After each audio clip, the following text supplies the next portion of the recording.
Welcome to Hotline TV, everybody. I'm John Mercurio. Amy couldn't be here today. I think that a Planet of the Apes convention takes precedence over the Hotline. She just can't get enough of that Dr. Zayas. You know what I'm saying? But anyway, we are lucky enough to have booked Quinn McCord, which is good because today we have some big news, Quinn. Huge news day, John.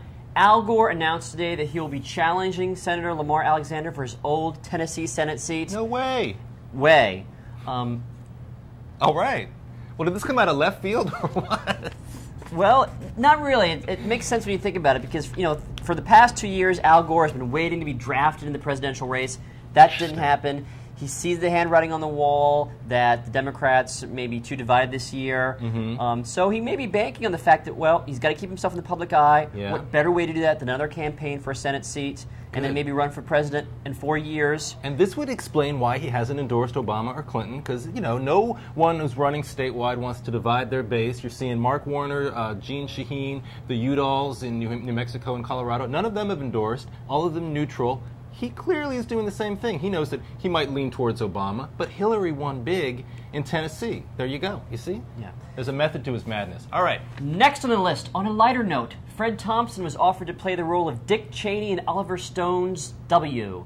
What's Dick going to think about this? He's going to love this. Come on, Fred Thompson. He's a hero of. He's a charismatic politician, as we all saw. And I think really captured the essence during his presidential campaign of everything that sort of Dick Cheney, I think, brought to the public eye. So I really think Dick Cheney has to be, in some ways, very flattered that someone with such stature on the national stage and also in Hollywood would play him in Oliver Stone's latest blockbuster. True, although if you ask me if you're going to pick a Law & Order DA to play Dick Cheney, I would have gone with Diane Wiest. Because height-wise, she's closer to Dick Cheney. I mean, Fred Thompson's pretty tall. You know, just stick a bald wig on her, and it's Dick Cheney. That's a very good point. All right, but lastly, it has come to our attention that Jesse the Brain Ventura is contemplating a Minnesota Senate run. He's not ruling it in. He's not ruling it out.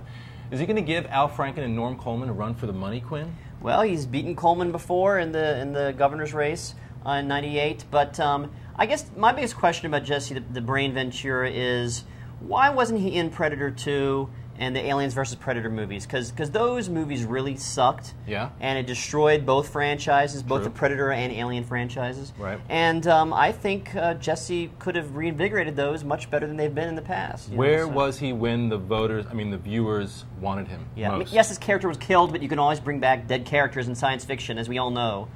Excellent points. All of them, Quinn. Thank you so much for joining us here today. That's going to be all the time we have for you all today here on Hotline TV. Please join us back here tomorrow for the Stoner edition of Hotline TV.